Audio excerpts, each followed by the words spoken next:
feel the fear and do it anyway. It's the middle of the night and ain't nobody got time for that. You don't know like what people are trying to do and why they're there.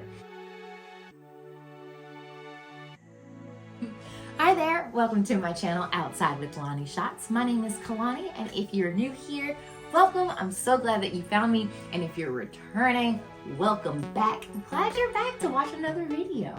So I recently had a viewer post a comment on one of my videos asking me how I deal with being alone in the woods on the first night by myself. Alone by yourself, same thing.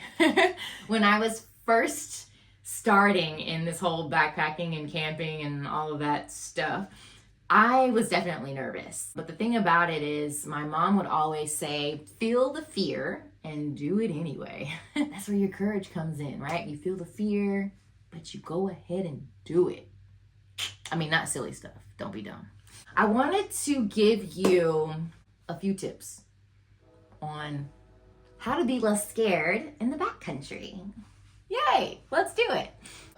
Tip number 1, go ahead and get camp set up early. The reason why I like to get camp set up early is so that I have a lay of the land. I like to already know, okay, well, if I'm looking out the right side of my tent, what am I seeing? What's going on over there? If I look out the left side of my tent, what am I seeing? What's going on? So if something happens in the middle of the night and I hear it coming from the right side, I kind of have an idea of what it could be, so on and so forth.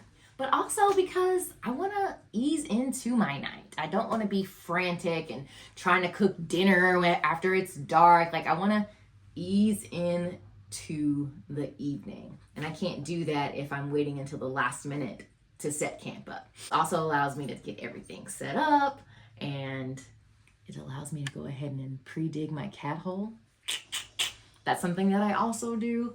I go ahead, I find a spot, I pre-dig the hole, so that way, if nature calls in the middle of the night, I already know where I'm going, and I don't need to spend a ton of time trying to figure it out, because it's the middle of the night and ain't nobody got time for that. Like, take care of business, get back in this tent and zip it up. So those are the reasons why I like to set up camp before it gets dark. Number 2, I like to have all of my safety equipment and gear in an easily accessible location. And so normally I will line it up along my sleeping pad. And so when I first started backpacking, I literally brought everything. Of course, you have your headlamp, right? Because if I hear something and if it sounds like it's something substantial, I'm turning that headlight on and I'm looking at the tent. I'm scanning the woods, trying to see what's going on. I used to bring a knife. I call her baby, but she's like this big. I actually keep her in my Jeep now. I used to bring that. I also used to have a flashlight that doubled as a taser. I'd bring mace. Sometimes I would bring a gun. So I used to bring a lot of things with me. When I first started backpacking and camping, like, I was nervous. I mean, I'm a female. I'm out there. I'm alone. Not only am I a female, but I'm a Black female at that. And I don't talk about that kind of stuff a lot on my channel, but for me, and for a lot of people that look like me, sometimes it can be a little scary when you're going out in the woods in the middle of nowhere, because you don't know how other people are going to perceive you and if you're welcome and all these other things. But I don't like to talk about that. I used to bring all the things. Now that I've been camping and backpacking for a while, I don't bring nearly as much stuff. Most of the time I have like a tiny knife and I might bring some mace, but that's because I feel a little bit more comfortable now. So if I was to go backpacking in a different state, depending on the state, because you know I'm in the South, I might still bring some of those other things. I'm just saying. Number 3, if you happen to be camping in bear country, make sure you are following the regulations. I don't know about you, but I have no desire to meet Yogi the bear out there in the middle of the woods, okay? I want Yogi to stay over there, I'm gonna stay over here, right? So I'm gonna follow the rules. A few things to remember if you're in bear country. Don't cook near your tent. So wherever you decide to have dinner, don't camp there. Camp at least 100 yards away from that area. The second thing with being in bear country, make sure that you do not keep any smell goods inside of your tent. Most people think when it comes to your bear can or your food hang that it's just for food. No, no ma'am, no sir. Deodorant, any lotions, any wipes, any toothpaste, all the smell good things, not in your tent, okay? The third thing when it comes to being in bear country, you also want to make sure that you are storing your bear can or hanging your food bag at least 100 feet, not 100 feet, 100 yards away from where it is you're sleeping, okay? And Alan and Mike's really cool backpacking book talks about that, but also you can Google it online. But they have really cool little illustration where it talks about like making sure your bag is like 10 feet off the ground and at least 4 feet from the tree and whatever. Get the book.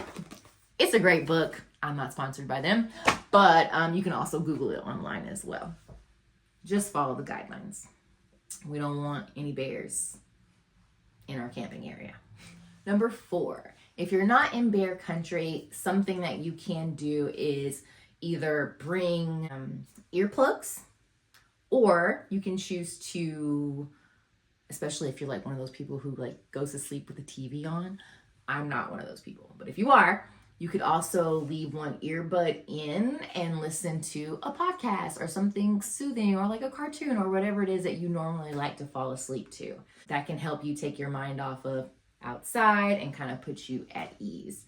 A lot of the times at night, the noises that you're going to hear are from little creepy crawly things or small critters, but in the middle of the night, those noises can sound very big and you can be a little scared. So if you don't want to be scared of the little bitty creepy crawly things, then get you some earplugs or put you one earbud in and listen to something nice. Number 5, make sure that when you pick your camp spot, you are not close to a road or a trailhead. Think about it. If you're near a road, obviously it's there because cars are going to pass on it.